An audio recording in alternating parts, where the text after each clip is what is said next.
walang problema ang aktres na si Kim Chu na makatrabahong muli ang kapuso actor at ex-boyfriend na si Sian Lim ngayong nasa GMA Network na ang kanilang noontime show na It's Showtime.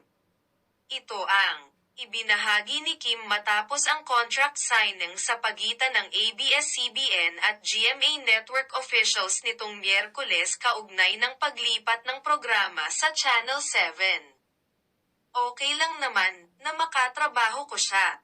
Mag-guest siya sa Showtime, or mag-prod siya, paliwanag ni Kim sa panayam ng GMA News. Hindi naman kami magkaaway. Disyembre 2023 nang kumpirmahin ni Kim ang hiwalayan sa long-term boyfriend na si Sian matapos ang relasyong umabot ng halos 12 taon. Bago ito, matatanda ang binura ni Sian ang mga YouTube videos niya kasama ang ngayoy ex-girlfriend.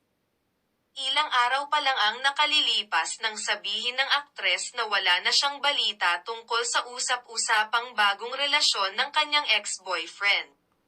Ngayong nasa 7 na si Kim, ibinahagi niyang game na game siyang makatrabaho ang stars ng himpilan gaya nina Marian Rivera, Jen Ellen Mercado, Dennis Trillo, Ruro Madrid at Barbie Forteza.